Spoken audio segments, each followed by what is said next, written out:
नमस्कार दोस्तों, स्वागत है आपका हमारे चैनल पर। आज हम बात करेंगे एडम स्मिथ की महान किताब द वेल्थ ऑफ नेशंस की, जिसने दुनिया की इकोनॉमिक थिंकिंग, बिजनेस स्ट्रैटेजीज और मार्केट पॉलिसीज को पूरी तरह बदल दिया। क्या आपने कभी सोचा है कि आज हम जो मनी, इन्वेस्टमेंट और ट्रेड की बातें करते हैं वे क्यों काम करती हैं, या क्यों कुछ देश लगातार वेल्दी और प्रॉस्पेरस होते हैं जबकि कुछ देश पिछड़ जाते हैं? इन सवालों के जवाब का आधार एडम स्मिथ की यह किताब है। इस वीडियो में हम समझेंगे कि कैसे production, labour, capital, free market और कंपटीशन किसी नेशन की प्रॉस्पेरिटी तय करते हैं, और हम इसे आसान उदाहरणों और रोजमर्रा की जिंदगी से जोड़कर समझेंगे। एडम स्मिथ स्कॉटलैंड के दार्शनिक और अर्थशास्त्री थे। उन्होंने देखा कि सोसाइटी और इकोनॉमी अलग नहीं है, एक दूसरे से जुड़े हैं।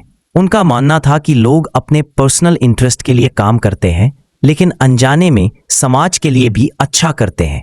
इसे उन्होंने कहा इनविजिबल हैंड। स्मिथ के अनुसार जब कोई एंटरप्रेन्योर या बिजनेसमैन अपने प्रॉफिट के लिए मेहनत करता है तो उसका काम समाज में वेल्थ और रिसोर्सेज पैदा करता है।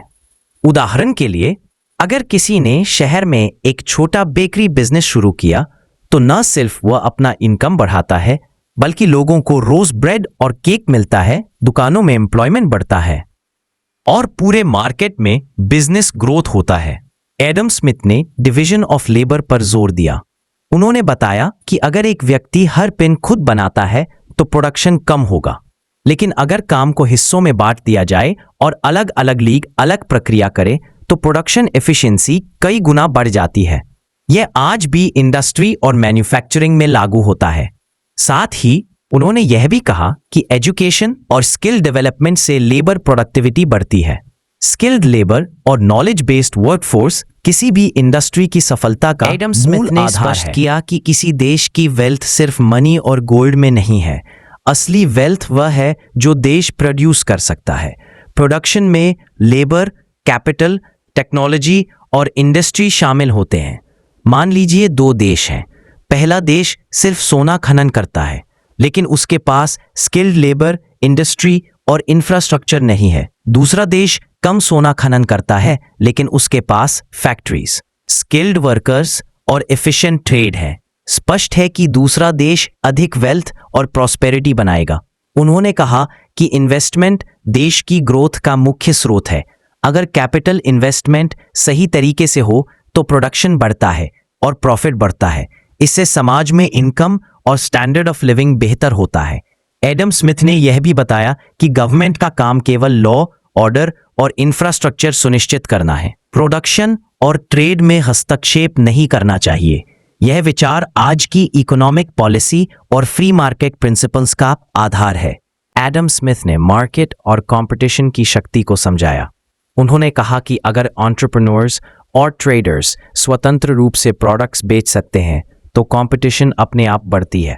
प्रतिस्पर्धा के कारण बिजनेस ओनर्स बेहतर प्रोडक्ट्स, उचित प्राइस और नई टेक्नोलॉजी लाते हैं।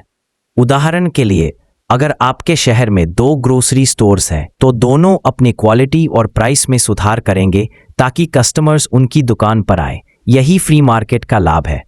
उन्होंने चेताया कि अगर गवर्नमेंट केवल कुछ कंपनीज या लोग को फायदा देती है तो करप्शन और इनइक्वालिटी बढ़ सकती है। इसलिए इकोनॉमिक फ्रीडम, ट्रांसपेरेंट पॉलिसीज और ओपन ट्रेड बहुत जरूरी हैं।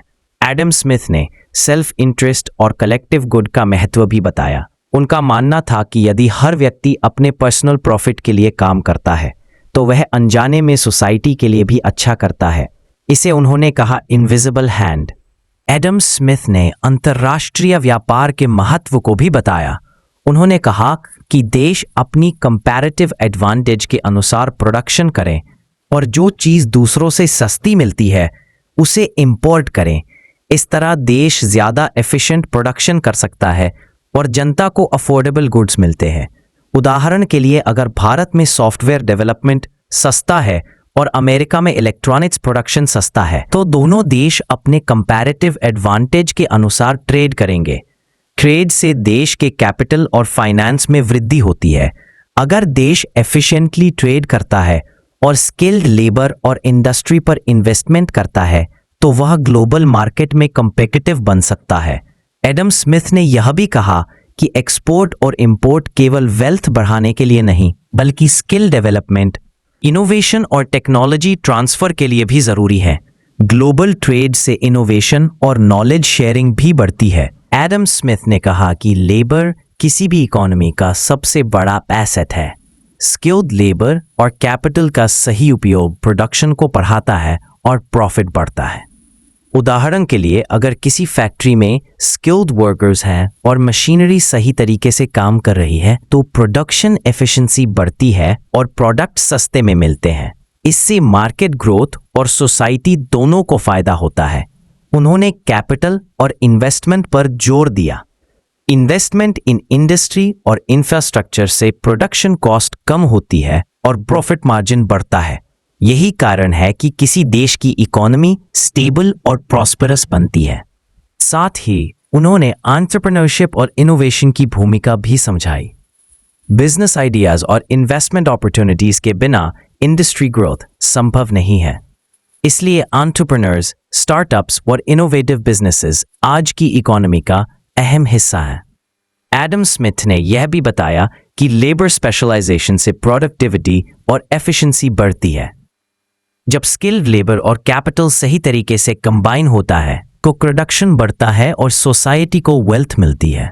आज एडम स्मिथ के विचार पूरी दुनिया की इकोनॉमिक पॉलिसीज और बिजनेस प्रैक्टिसेस को प्रभावित करते हैं।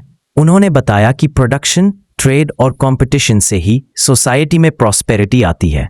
हमारे रोजमर्रा के जीवन में यह देखने को मिलता है। Banking, finance, share market, business strategies और इन्वेस्टमेंट प्लानिंग के मूल सिद्धांत एडम स्मिथ के विचारों से आए हैं।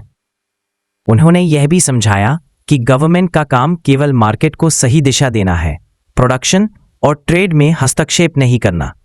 यही कारण है कि फ्री मार्केट इकोनॉमी और कैपिटलिज्म आज दुनिया की इकोनॉमिक थिंकिंग की नींव है। एडम स्मिथ ने यह बताया कि अगर लोग अपने पर्सनल प्रॉफिट के लिए काम करते हैं और मार्केट में फ्रीडम हो, तो वेल्थ और प्रॉस्पेरिटी समाज के लिए अपने आप बढ़ती है। तो दोस्तों, द वेल्थ ऑफ नेशंस सिर्फ एक किताब नहीं, बल्कि इकोनॉमिक थॉट की क्रांति है। इसने हमें यह सिखाया कि production, labour, capital, trade, investment और कंपटीशन से ही सोसाइटी और नेशन को वेल्थ और प्रॉस्पेरिटी मिलती है। अगर आप इकोनॉमिक वर्ल्ड को समझना चाहते हैं और जानना चाहते हैं कि क्यों कुछ देश लगातार रिच और डेवलप्ड होते हैं, तो एडम स्मिथ की यह किताब आपके लिए बेहद जरूरी है। वीडियो पसंद आए तो लाइक और शेयर जरूर करें। चैनल को सब्सक्राइब करें और नीचे कमेंट में बताएं कि आप कौन से देश या शहर से यह वीडियो देख रहे हैं।